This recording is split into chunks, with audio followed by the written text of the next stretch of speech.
Hello everyone, welcome to my first video.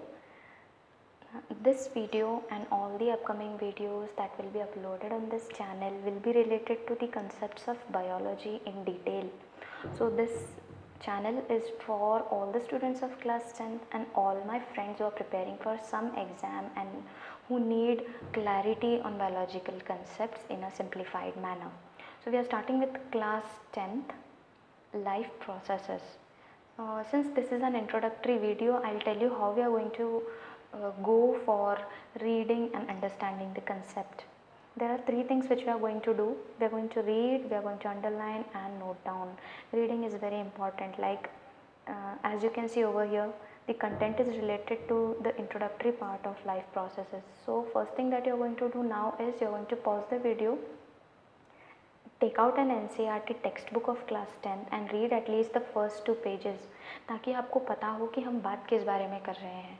ठीक है, you are going to read the things, you are going to underline what all you do not understand. कोई भी word हो, चाहे वो कितना भी सिंपल हो, कितना भी टफ लग रहा हो, उसको अंडरलाइन कर लो. Try to find out the answers. I will help you out with the answers over here, मगर फिर भी अगर कुछ रह जाता है, you find out the answers. And next thing, note down. कभी कभी क्या होता है, when we read some lines, हमारे मन में कुछ क्वेश्चंस आते हैं, we don't worry about those questions. What we have to do is we have to think about those questions और उनके आंसर हमें पता करके तभी टेक्स्ट बुक में लिख लेने हैं, ताकि हमें बाद में जब हम उस चैप्टर को दोबारा रीड करें तो हमारे पास सारे वर्ड मीनिंग्स भी हों, हमारे पास सारे आंसर्स भी हों. So let's start with the content. Life processes. These are the biological processes that occur in an organism for its survival.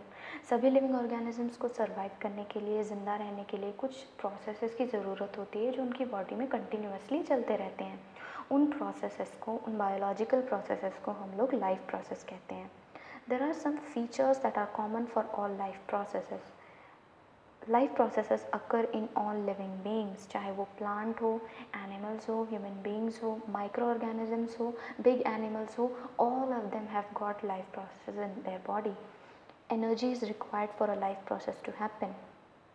चाहे कोई भी लाइफ प्रोसेस देख लो आप, ग्रोथ, न्यूट्रिशन, एक्सक्रीशन, सभी के होने के लिए एनर्जी रिक्वायर्ड होती है.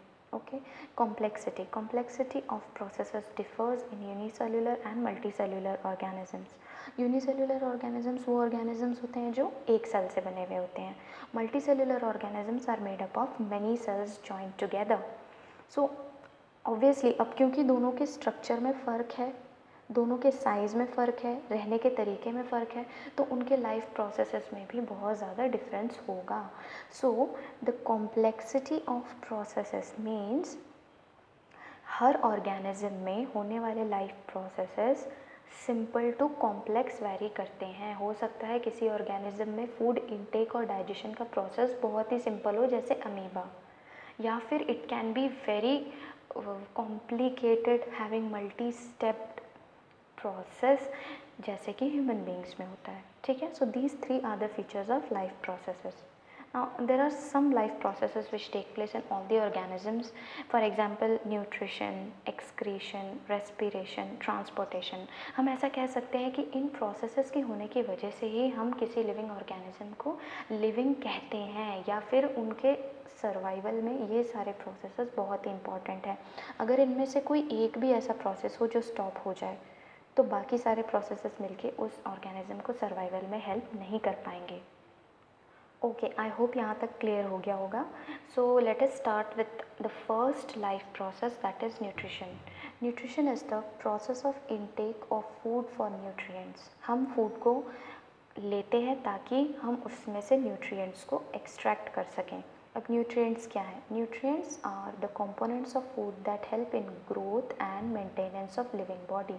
किसी भी लिविंग बॉडी को सर्वाइव करने के लिए फूड का इंटेक बहुत ज़रूरी होता है.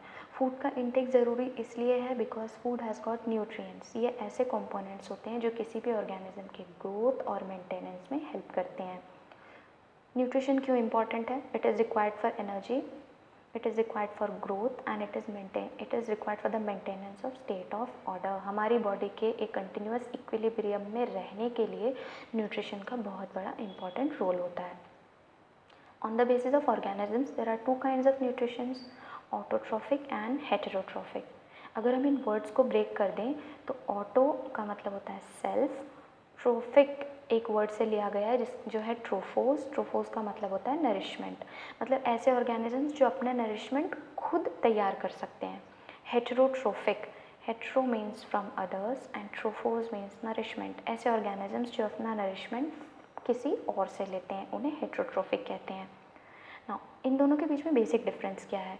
Autotroph organisms perform making of food from carbon dioxide, water in the presence of sunlight. You know already what is the name of this process. It is known as photosynthesis.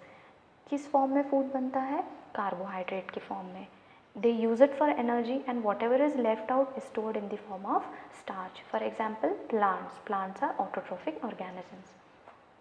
If we talk about heterotrophs, ये अपने nutrients बाहर से लेते हैं. इनके nutrients बनते नहीं हैं बल्कि ब्रेक किए जाते हैं सिंपलर फॉर्म में. वो सिंपलर फॉर्म को हम लोग यूज़ करते हैं.